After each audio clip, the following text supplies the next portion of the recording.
কোরআন পড়ার সময় এরকম কিছু জায়গা আপনি দেখতে পাবেন যেখানে থামার চিহ্নর পরে বা অক্ফ এই চিহ্নর পরে আপনি আলিফ দেখতে পাবেন, যেই আলিফের উপরে বা নিচে কোনো জের জবর পেশ সাকিন তাসদিদ কিছু থাকবে না। সেখানে আপনি কিভাবে পড়বেন? এরকম 7টি জায়গা আমরা কোরআন মাজিদের মধ্যে দেখতে পাই, যে 7টি জায়গায় আপনি আলিফের উপরে বা নিচে কোনো জের জবর পেশ সাকিন তাসদিদ কিছু দেখতে পাবেন না। সেখানে কি দিয়ে পড়বেন? সেখানে কি আপনি জবর দিয়ে পড়বেন, নাকি জের দিয়ে পড়বেন, নাকি পেশ দিয়ে পড়বেন? তো কখনো কখনো আলিফের উপরে জবর দিয়ে পড়তে হবে, কখনো কখনো আলিফের নিচে জের আসবে, আবার কখনো কখনো আলিফের উপরে পেশ দিয়ে পড়তে হবে। এখন কোথায় আপনি জবর দিয়ে পড়বেন, কোথায় জের দিয়ে পড়বেন, আর কোথায় পেশ দিয়ে পড়বেন, এই নিয়মগুলো আপনার জানা থাকতে হবে। তো চলুন আমরা শুরু করি। আউযু বিল্লাহি মিনাশ শাইতানির রাজিম। বিসমিল্লাহির রহমানির রহিম। তো আমরা আগের পাঠে এই পর্যন্ত পড়েছিলাম। এখন আমরা সূরা বাকারায়ের এই দ্বিতীয় আয়াতের পর থেকে শুরু করব। এখানে আলিফের উপরে জবর দিয়ে পড়তে হবে। তো কিভাবে আপনি বুঝবেন যে এখানে জবর হবে কিনা?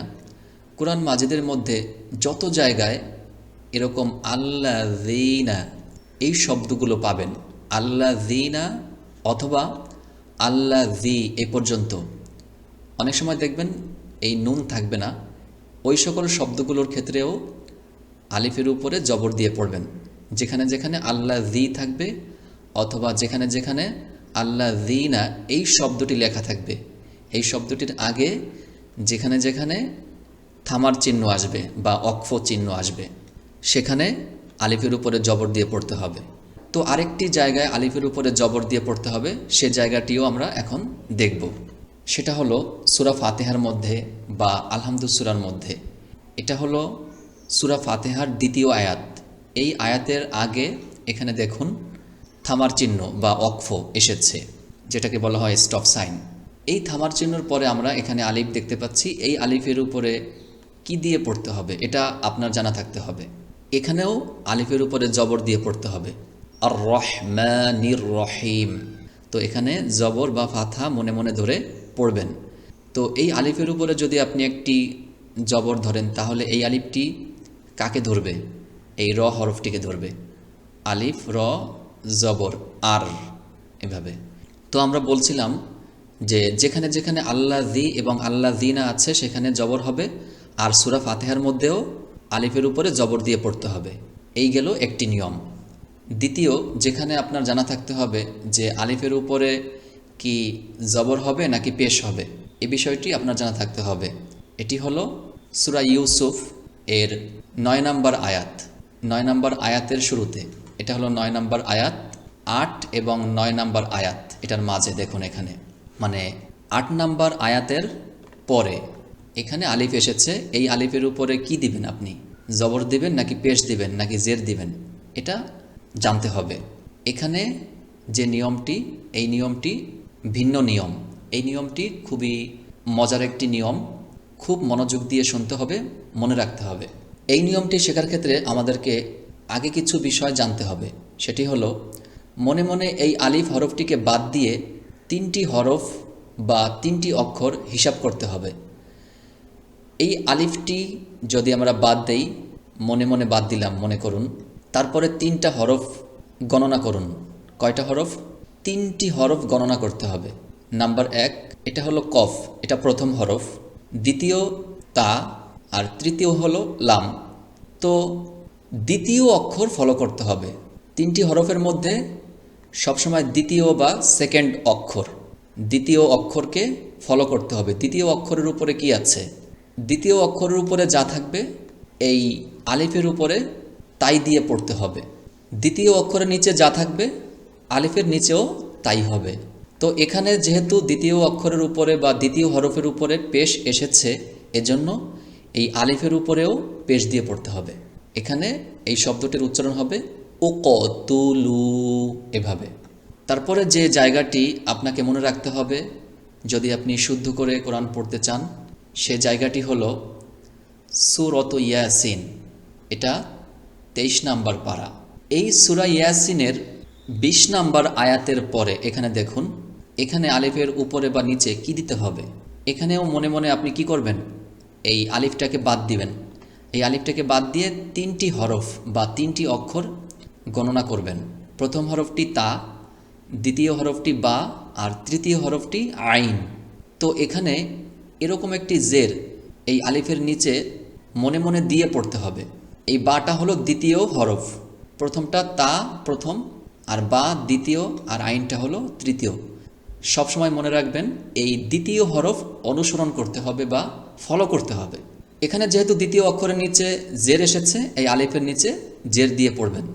এখন এই বিষয়টির ক্ষেত্রে আপনাদের মনে এরকম একটি প্রশ্ন জাগতে পারে যে কোরআন মাজিদ কেন এভাবে লেখা হলো, একবারে আলিফের নিচে জের দিয়ে লিখলেই তো হতো। তো যদি আপনি একবারে জের দিয়ে লিখতেন তাহলে অর্থ করার সময় অ্যারাবিক যে গ্রামার আছে বা ব্যাকরণ আছে, সেই ব্যাকরণ অনুসারে আপনি অর্থ করতে পারতেন না। কোথায় কিভাবে স্টপ করলে অর্থটা কেমন হবে আর কোথায় মিলিয়ে পড়লে অর্থ কেমন হবে, এটা বুঝতে হলে অবশ্যই আপনার অ্যারাবিক গ্রামার জানতে হবে। অ্যারাবিক গ্রামার পড়লে এই প্রশ্নটি আপনি করতেন না যে একবারে লিখে দিলেই তো হতো। একবারে লিখে দেওয়া যাবে না। অর্থ করার ক্ষেত্রে এই বিষয়গুলো কাজে লাগবে বলেই এরকম আলিফগুলো ফাঁকা রাখা হয়েছে।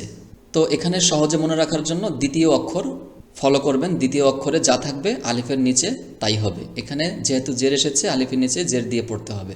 তারপরে যে জায়গাটি আপনাকে মনে রাখতে হবে সেটি হলো সূরাত কফ। এই সূরা কফ এটা হলো 26 নাম্বার পারা। এই সূরা কফ এর 33 নাম্বার আয়াতের পরে এরকম আলিফ আপনি দেখতে পাবেন, যেখানে উপরে বা নিচে কোনো জের জবর পেশ থাকবে না। সেখানে কিভাবে আপনি পড়বেন, যদি আপনি আগের দুইটি ভালোভাবে বুঝে থাকেন তাহলে এই জায়গাটি আপনি খুব সহজে বলতে পারবেন। আপনার ব্রেনে বলে দিবে যে এখানে কি হবে। দেখি বলুন তো কি হবে, মনে মনে বলুন, তারপরে কমেন্ট করে জানাবেন যে আপনি এই জায়গাটা আগে থেকে বুঝতে পেরেছিলেন কিনা। এখানে কি হবে আলিফের উপরে বা নিচে। এখানেও ওই একই নিয়ম, এই আলিফটাকে মনে মনে বাদ দেন। বাদ দিয়ে 3টা হরফ হিসাব করুন। 3টা হরফের মধ্যে কোনটা দ্বিতীয় হরফ বা কোনটা দ্বিতীয় অক্ষর, এটা হিসাব করুন। এটা হলো প্রথম হরফ, এটা দ্বিতীয়, এটা তৃতীয়। তো দ্বিতীয় অক্ষরের উপরে কি আছে, দ্বিতীয় অক্ষরের উপরে পেশ এসেছে, সেক্ষেত্রে এই আলিফের উপরে পেশ দিয়ে পড়তে হবে। এটার উচ্চারণ হবে উদখুলু, এভাবে। তারপরে যে জায়গাটি আপনাকে মনে রাখতে হবে সেটি হলো 30 নাম্বার পারা।